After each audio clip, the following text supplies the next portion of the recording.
Hi everyone, welcome back to my channel. आज का episode होने वाला है retinols, how to use them, how to begin retinols if you have never used it. So ये है 0.1% retinol reset pro serum by Hyphen. आप सोच रहे होंगे मॉइस्चराइजर्स क्या करते हैं। मॉइस्चराइजर्स आपकी स्किन को हाइड्रेट करते हैं, आपकी स्किन की ओवरऑल अपीयरेंस को इम्प्रूव करते हैं, टेम्पररीली आपकी स्किन को प्लम्पी बनाते हैं, जिससे आपकी स्किन पे फाइन लाइंस और रिंकल्स कम नज़र आने लगते हैं।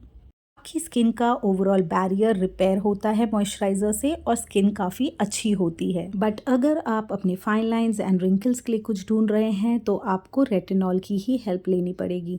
रेटिनॉल से आपकी स्किन के सेल जो होते हैं उसका प्रोडक्शन इंक्रीज़ होता है, आपके पोर्स जो हैं वो अनक्लॉग होते हैं, कोलेजन इंक्रीज़ होता है, जिससे आपकी जो स्किन पर अपीयरेंस ऑफ फाइन लाइंस है, रिंकल्स है, वो सब ख़त्म होने लगते हैं स्लोली। रेटिनॉल से आपकी स्किन काफ़ी प्लम्पी और फ्रेश नज़र आने लगती है।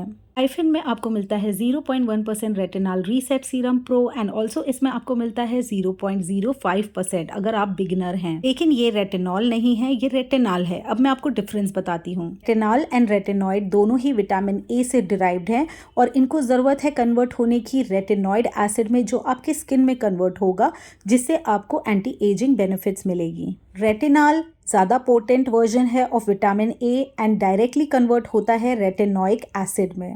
Whereas retinol is less stronger than retinol in terms of potency and इसे कन्वर्ट होना पड़ेगा रेटिनॉल में to convert into retinoic acid. तो अगर आप बिगिनर हैं तो आप रेटिनॉल से बिगिन कर सकते हैं या तो हाइफिन के 0.05% से भी बिगिन कर सकते हैं।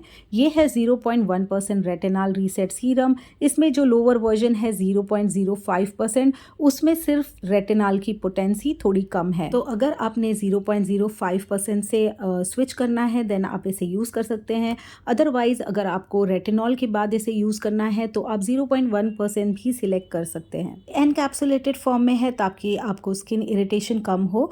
30 ml ऑफ प्रोडक्ट आपको 649 रुपीज़ में अवेलेबल है। इसमें एंटीऑक्सीडेंट्स डले हैं 7% and also plant cell extracts हैं ताकि आपकी जो एजिंग प्रोसेस है वो स्लो हो एंड ऑल्सो आपके जो भी स्किन डैमेज हुआ है वो भी रिड्यूस हो जाए। इसमें 10% सीका एक्सट्रैक्ट्स है, जिससे आपकी स्किन काफ़ी सूदन अप हो जाएगी और काफ़ी ज़्यादा मॉइस्चराइज्ड रहेगी। देन ऑल्सो इसमें है 2% squalane which moisturizes and hydrates your skin very well. Cream का जो फॉर्मुलेशन है वो बहुत ज़्यादा अमेजिंग है एंड इस पर ध्यान दिया गया है कि जो ड्राइनेस होती है रेटिनॉल से उसे ये कम कर सके एंड ऑल्सो आपकी स्किन काफ़ी ज़्यादा हाइड्रेटेड एंड मॉइस्चराइज्ड रहे। में और भी अच्छे इंग्रेडिएंट्स हैं जैसे aqua, centella asiatica, niacinamide, aloe vera, glycerin and vitamin E, जिससे आपकी स्किन काफ़ी ज़्यादा हील रहेगी एंड मॉइस्चराइज्ड रहेगी। ये क्रीम फ्रेग्रेंस फ्री है, ऑल स्किन टाइप्स के लिए है, इवन सेंसिटिव स्किन वाले इसे यूज़ कर सकते हैं। लेकिन जिस दिन आप इसे यूज़ करें अपना AHA BHA ना यूज़ करें, glycolic acid, salicylic acid, vitamin C, कोई भी इस तरह का एसिड यूज़ ना करें। अब मैं इसे अपने फेस पर अप्लाई करके आपको दिखाऊंगी। मैंने ये प्रोडक्ट को लास्ट 3 वीक से यूज़ किया हुआ है एंड मैंने भी ये फर्स्ट टाइम यूज़ किया है। इससे पहले मैंने रेटिनॉल यूज़ किया है बिगनर के लिए, देन मैं इसे यूज़ कर रही हूँ। जब भी आप इसे यूज़ करें आप 1 पी साइज़ अमाउंट ही यूज़ करें। अगर आप बिगिन कर रहे हैं थोड़ा सा अमाउंट लेकर आपको फेस पर अप्लाई कर लेना है। क्वांटिटी बहुत थोड़ी सी होनी चाहिए ताकि आप इसे टॉलरेट कर सकें। धीरे धीरे आपको इसे बिल्ड करना पड़ेगा। जब पहले वीक में आप इसे अप्लाई करेंगे आप सिर्फ ट्वाइस अ वीक यूज़ करें, देन इसे 2 वीक्स तक आप ऐसे ही यूज़ करें, देन आप इसे थ्राइस अ वीक कर सकते हैं। देन उसे आपको 2 to 4 वीक्स देना पड़ेगा ताकि आपकी स्किन टॉलरेट कर सके इसे। जब आपका स्किन इसे टॉलरेट कर पाएगा देन आप इसे 4 टाइम्स अ वीक कर सकते हैं। जब इस प्रोडक्ट को मैंने फ़र्स्ट टाइम यूज़ किया था तब मुझे मॉर्निंग में एक पिंपल आ गया था, जिसे मैंने तो हील किया है, बट देन उसके बाद मैंने थोड़ा सा ब्रेक लिया। 2-3 दिन के बाद मैंने इस प्रोडक्ट को फिर से ट्राई किया, देन मुझे कोई पर्जिंग नहीं हुई और ना ही कोई पिंपल आया। देन मैं रेगुलरली इसे ट्वाइस अ वीक अभी यूज़ कर रही हूँ और अपना रूटीन में बिल्ड कर रही हूँ।